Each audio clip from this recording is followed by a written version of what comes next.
Hello everyone, welcome back to my YouTube channel Priya's Art and Craft. I hope you all are doing good.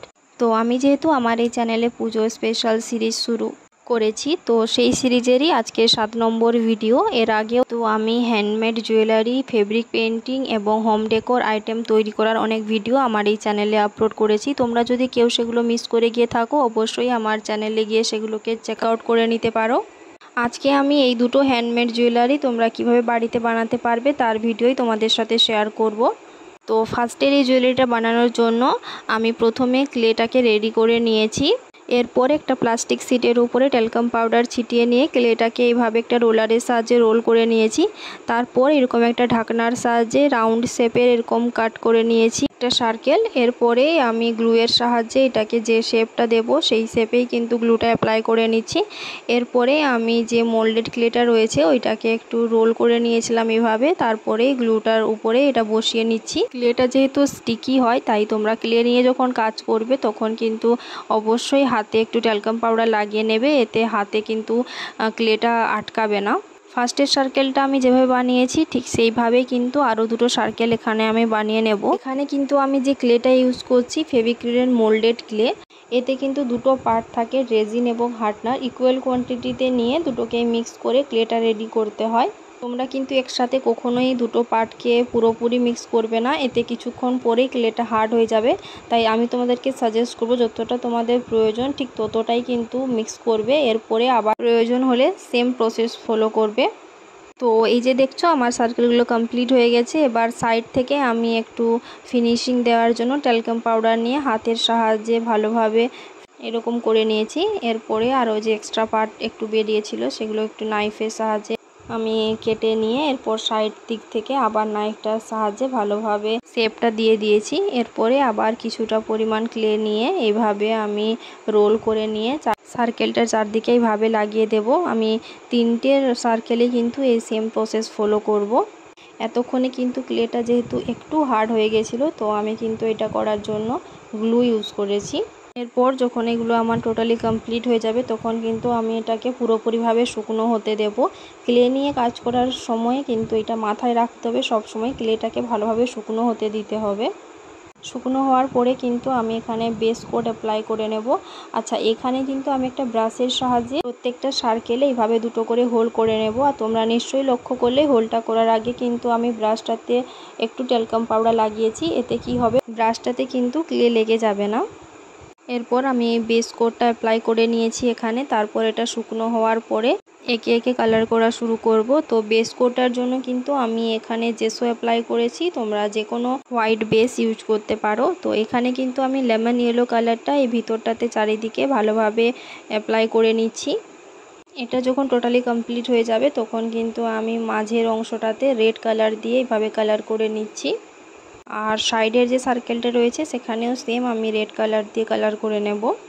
এটা যখন colour করা আমার complete হয়ে যাবে তখন আর বাকি যে দুটো সার্কেল রয়েছে ওগুলোতেও কিন্তু সেমভাবে আমি কালার করে নেব। মাঝখানে লেমন ইয়েলো কালার এবং সাইড থেকে রেড কালার করে আমি কমপ্লিট করে নেব। এরপরে আমি এগুলোকে শুকনো হতে ছেড়ে দিয়েছিলাম। শুকনো হওয়ার পরে আমি এখানে কিছু কোটেশন লিখব। তোমরা কিন্তু প্লেন এরকমই ছেড়ে দিতে পারো, তাতেও কিন্তু সুন্দর লুক আসবে। কিন্তু আমি যেহেতু কিছু কোটেশন এখানে অ্যাড করব, তাই আমি কোটেশনগুলো এখানে লিখে নিচ্ছি। দুটো সার্কেলে যখন আমার কোটেশনটা লেখা কমপ্লিট হয়ে যাবে তখন এটাকে একটু শুকনো হতে ছেড়ে দিতে হবে। টোটালি শুকনো হওয়ার পরে কিন্তু আমাদেরকে অবশ্যই একটা ভার্নিশের কোট অ্যাপ্লাই করতে হবে। আমি এখানে লিটল বার্ডের গ্লসি ভার্নিশটা ইউজ করেছি। এরপরে আমি ডলি থ্রেড নিয়ে এইভাবে একটা ব্রেড বানিয়ে নিয়েছি। তারপরে এরকম আমি পরপর এগুলোকে সার্কেলগুলোকে বসিয়ে নিয়েছি, কিন্তু আমার ওটা একটু ভালো লাগলো না। তারপরে আমি ভাবলাম এরকমভাবে বসিয়ে দেখা যাক। তারপরে আমি কিন্তু এই গ্লুটা ইউজ করে এটাকে অ্যাটাচ করেছি। এরপরে আমি এই ডলি থ্রেড দিয়েই দুটো টার্সেল বানিয়ে নিয়েছিলাম। ওই টার্সেলগুলোকে দু সাইড থেকে একটা নট দিয়ে আমি অ্যাটাচ করে নেব, তাহলে কিন্তু আমার এটা টোটালি কমপ্লিট হয়ে যাবে। তো চলো এর ফাইনাল লুকটা দেখে নিই।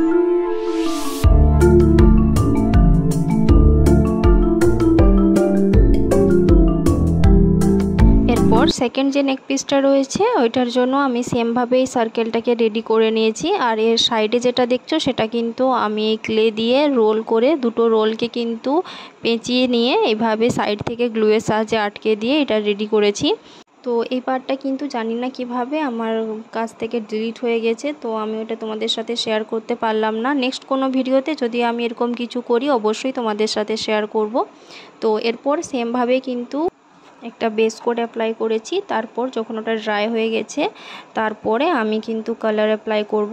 এর জন্য ফার্স্টেই দেখছো আমি কিন্তু রেড কালার দিয়ে মাঝের পোর্শনটা কমপ্লিট করে নিয়েছি। এরপর এর মাঝের যে পোর্শনটা রয়েছে ওখানে কিন্তু হোয়াইট কালার দিয়ে ওটাকে হাইলাইট করে নিয়েছি।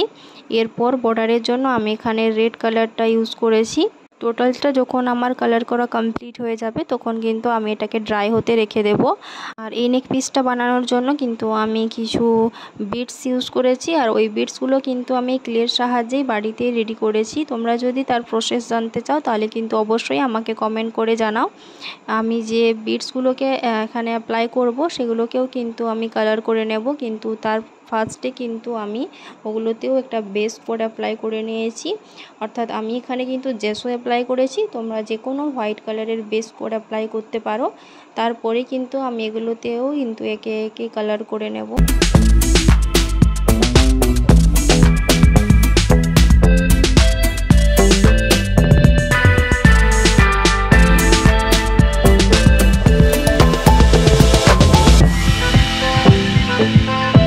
দেখছো কালারটা কমপ্লিট করার পরে যখন এটা ড্রাই হয়ে গেছিলো তখন কিন্তু আমি এর ব্যাক সাইডটাতেও কিন্তু কালার করে নিয়েছি। আমি এইভাবে যে ক্লে জুয়েলারিগুলো রেডি করি তার ব্যাক সাইডটাতেও ভালোভাবে ফিনিশিং দেওয়ার চেষ্টা করি। এরপরে আমি ভার্নিশের একটা কোট এখানে অ্যাপ্লাই করে নেব। আমি এই নেক পিসের যে পেন্ডেন্টটা রয়েছে সেটাতেও ভার্নিশ অ্যাপ্লাই করব এবং যে বিটসগুলো রয়েছে সেগুলোতেও কিন্তু ভার্নিশ অ্যাপ্লাই করেছি।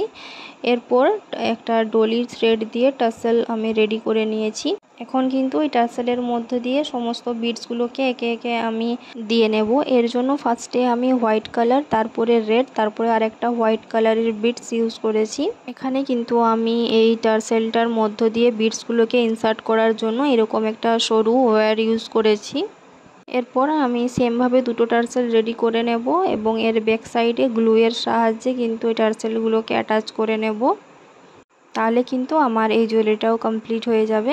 তোমরা কিন্তু অবশ্যই আমাকে কমেন্ট করে জানাবে তোমাদের কোন নেক পিসটা বেশি ভালো লেগেছে, এবং যদি তোমাদের আমার এই ভিডিওগুলো ভালো লেগে থাকে তাহলে কিন্তু অবশ্যই চ্যানেলটাকে সাবস্ক্রাইব করে দেবে এবং পাশে থাকা বেল আইকনে প্রেস করতে ভুলবে না। এতে আমি নেক্সট যে ভিডিও আপলোড করব সবার প্রথমে কিন্তু তোমাদের কাছে নোটিফিকেশান চলে যাবে। তো এখানে দেখছো আমি কিন্তু নেক পিসটা রেডি করে নিয়েছিলাম, কিন্তু আমার একটু সিম্পল লাগছিল, তো আমি এরকম একটা শিউলি ফুল নিয়েছি। আর এইটা বানানোর ভিডিও কিন্তু অলরেডি আমার চ্যানেলে আমি আপলোড করেছি। এরপর এটাকে কমপ্লিট করে নিয়ে এর নিচের এই পোর্শনটাতে আমি কিন্তু অ্যাটাচ করে নিয়েছি। তোমরা কেউ চাইলে কিন্তু এই স্টেপটাকে স্কিপ করতে পারো। তো চলো এর ফাইনাল লুকটা দেখে নিই।